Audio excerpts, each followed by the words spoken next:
Hey, welcome back to your Dream Coach podcast. I am so glad you are here today, whether you are on a walk, driving to a meeting, doing the dishes, or hiding in your car for a few minutes of peace before you go back inside. No judgment. I've been there, and I've really definitely been there. And so today is a big one, a special episode. We are launching episode 150. And I'm your host, Shayla Wey. I'm a small business coach, leadership strategist, and someone who truly believes that building a business should help you build a life you love, not take over the one you already have. 150 episodes. I have to sit with that for a second because honestly, when I started this podcast, I wasn't sure I would make it to episode 10. I had a vision, this burning desire to create something that would help people not just build a business, but a life. And here we are, 150 episodes later, and I want to have a real conversation with you today. Not a polished, everything is great kind of conversation, a real one. Because here's what I know after 150 episodes, years of coaching small business owners, and yes, a book that is launching this fall that I cannot wait to tell you more about. The number one thing I have seen quietly destroy the dreams of incredibly talented, hardworking people is not their strategy, it's not their marketing, it's not even their venue. It's the fact that somewhere along the way, the businesses they built to give them freedom became the very thing that imprisoned them. And I don't want that for you. I never have. So today we're going to talk about it. We're going to pull back the curtain on what sustainable success actually looks like through the lens of leadership, fulfillment, and growth, the three pillars that I built my entire coaching practice around. So grab your coffee, hey, or your wine. Again, no judgment. Let's get into it. This is episode 150, and it might just be the most important conversation that we've had yet. So I want to start by just being real with you about what it has taken to get to episode 150. Because I think we do this thing in the online business world where we celebrate the milestones without talking about what it actually costs us to get there. And that is exactly what today's episode is about. And so, it would be pretty hypocritical of me to not start there myself. Now, there have been seasons of this podcast where I was running on fumes, seasons where I questioned everything, seasons where the business was growing on the outside and I was quietly unraveling on the inside. And I've had to learn, sometimes the hard way, that growth without intention is just chaos without good branding. Not everything that counts can be counted, and not everything that can be counted counts. And what I have found, and this is not what I was taught in business school or in most entrepreneur content I consumed early on, is that the most successful people I know are not the ones who outworked everyone else. They're the ones who figured out what they were actually building towards, and they made decisions accordingly. They protected their energy like it was the most valuable business asset, because it is. And so at 150 episodes, I'm not here to give you a highlight reel. I'm here to give you the real. And I hope that in doing that, you will feel seen and you will feel permission to build differently in what you've been doing, if what you've been doing has been costing you more than what you're willing to pay. Now, I want to talk about how high achievers end up sacrificing their lives for their business. And this is sort of the trap that no one talks about. And I want to talk about it because we call this the achievement trap. And if you are a high achiever, I am willing to bet that if you are listening to this podcast, you are right now, then you have either fallen into this trap, are currently in it, or dangerously close to the edge of it. Now, the achievement trap looks like this. You set a big goal, you work hard, you hit it. And instead of pausing to celebrate, to breathe, to ask whether this is still what you want, you immediately set a bigger goal and then a bigger one. And somewhere in the cycle of achieving and re-achieving, you lose the thread of why you started in the first place. The dream becomes the deadline, the passion becomes obligation, and the business you built to create freedom becomes a golden cage. We suffer more in imagination than in reality. But I also want to add in that we also hustle more in habit than in intention. And what are the reasons for this? Well, reason number one is that we were taught that rest is the enemy of success. And what I've seen and what I found in working with hundreds of small business owners is that the messaging most of us absorbed early in our careers was deeply rooted in grind culture. Hustle harder, sleep when you're dead. Your competition is working when you're sleeping. And look, I get it. There is a season for hard work, and I'm not here to tell you that building a business is easy or that you should never push yourself. But what I have found is that chronic, unsustainable hustle does not build great businesses. It builds brittle ones. It builds businesses that collapse the moment the owner stops because everything runs through them and them alone. Rest is not the enemy of success. It's the prerequisite for it. And so when we're rested, we are creative, and we are present, we lead better, we make better decisions, and we actually enjoy the thing we spent so long building. Now, reason number 2 is identity becomes entangled with output. And here's something I see constantly, and I've experienced it personally, is when you are a business owner, especially if you own your own personal brand, your identity and your output become dangerously intertwined. Your revenue month becomes your self-worth assessment. A bad quarter feels like a personal failure. A slow week sends you into a spiral. What I found is that when we tie our entire identity to our business performance, we give our business enormous power over our emotional state. And that is not sustainable. Your business is something you do. It is not who you are. The most grounded, fulfilled leaders I have ever coached have a very clear sense of self that exists outside their business. They have hobbies, they have relationships, they have values that are not measured in conversations or cash flow. And that groundedness, it actually makes them better leaders and better business builders. Now, the third reason is success metrics are almost always wrong. We celebrate the wrong things. We celebrate revenue without asking about profit. We celebrate busyness without asking about impact. And we celebrate follower counts without asking about genuine connection. Now, what I found is that the entrepreneurs who are truly thriving, not just financially, but as whole human beings, are the ones who got really intentional about defining what success actually means to them, not to their industry, not to their peers, and not to their Instagram feed. They built their own scorecard, and every decision they made went through that filter. So if you've not sat down and written out what a truly successful life looks like for you across your health, your relationships, your finances, your business, your personal joy, I want to challenge you to do that, because you cannot build toward a destination that you've never defined. Now, when we tie in the 3 pillars, leadership, fulfillment, and growth in action, what do they actually look like? Well, let's get really practical, because I am a coach and I cannot just leave you feeling things without giving you something to do with those feelings.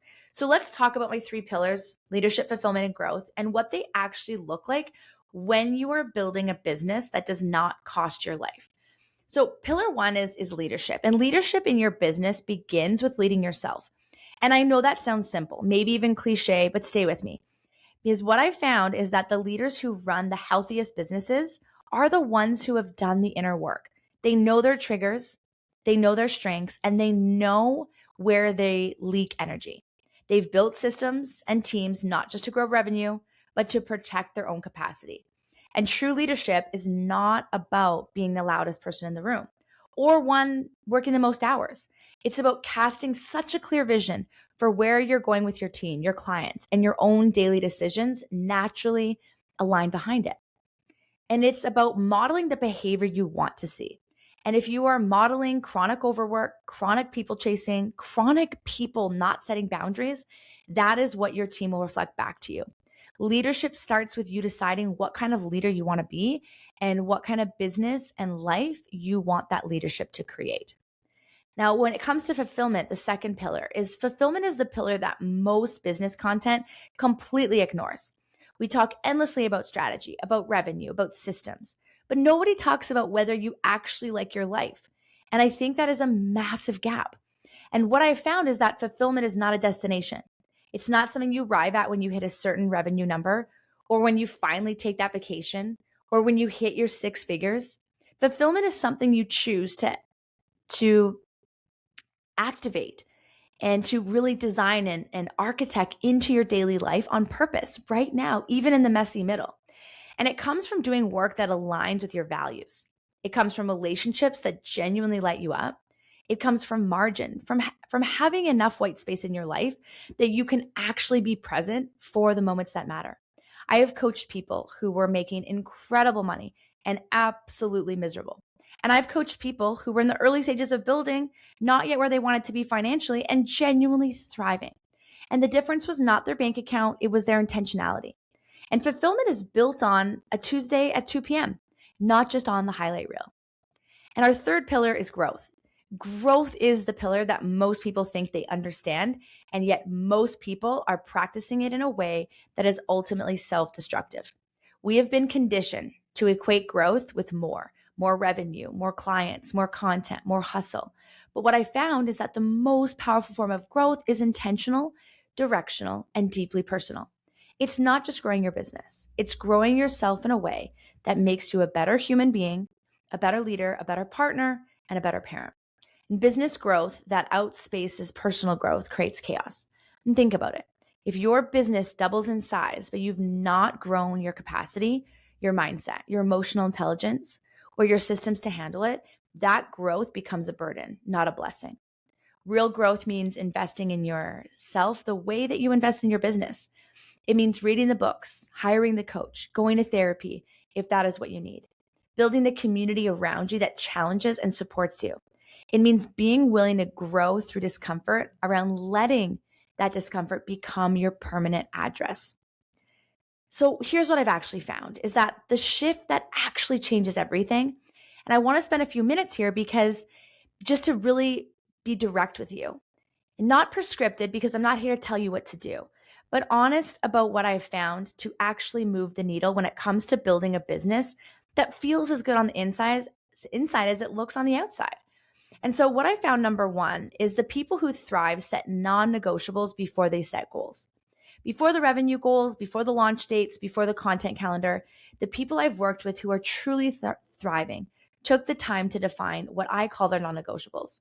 These are the things that are not up for negotiation, no matter how busy things get. Maybe it's picking your kids up from school 3 times a week.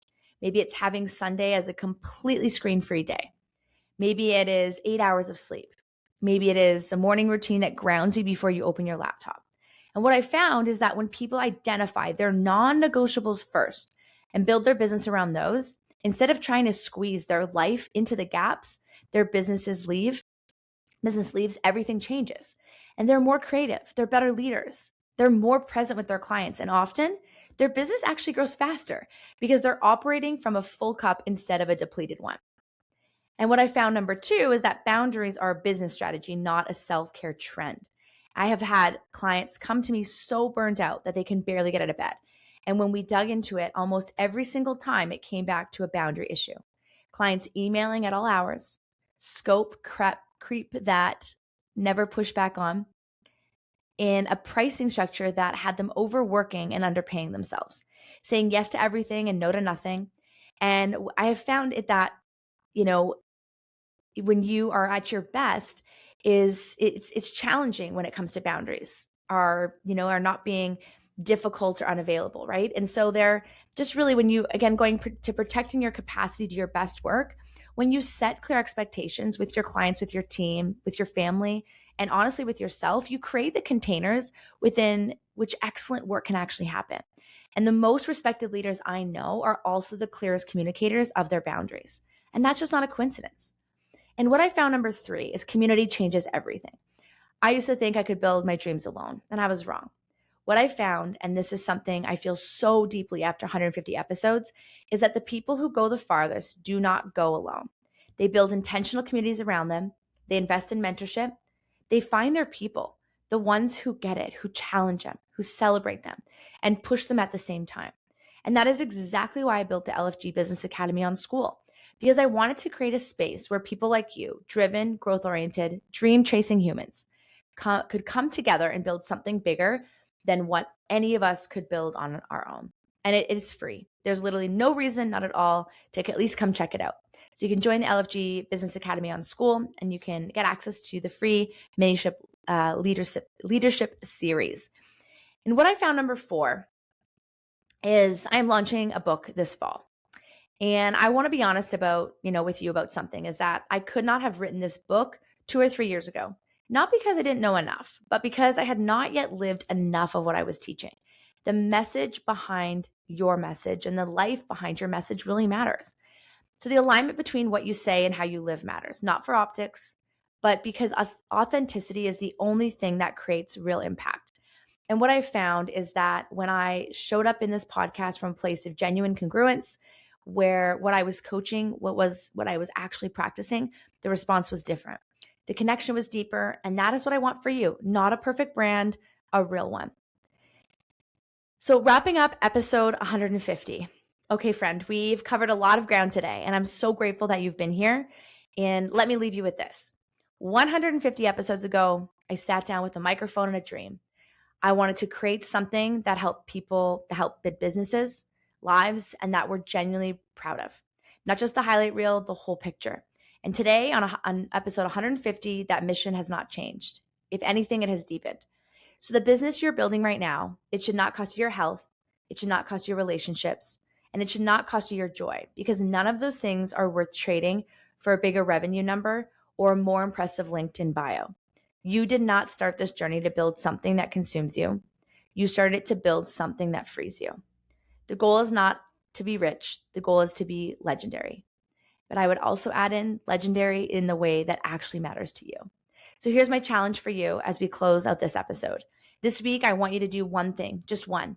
Identify one area of your business or your life where you have been quietly paying a price you never agreed to pay, and make one decision, just one, that starts to shift that. It does not have to be dramatic. It just has to be intentional. Leadership starts with leading yourself. Fulfillment starts with choosing it on purpose. And growth starts the moment you decide that who you are becoming matters just as much as what you are building. And hey, if you want to do this work alongside a community of people who actually get it, come join us on the LFG Business Academy on Skool. It's completely free to join. And one more thing, the book is coming this fall. I have been working on it for a long time, and I cannot wait to get into your hands. It is everything I've learned from coaching, from the podcast, from my own journey about building a business and a life that you are genuinely proud of. Stay close to this podcast and my community for all the updates as we get closer to the launch. You're going to be the first to know. Thanks for being here today. Thank you for 150 episodes. Thank you for trusting me with your dreams. I don't take that lightly, not for a single episode. Until next time, keep dreaming, keep building, and remember, your business, the business that you build, should fund your life, not consume it. I'll see you next time.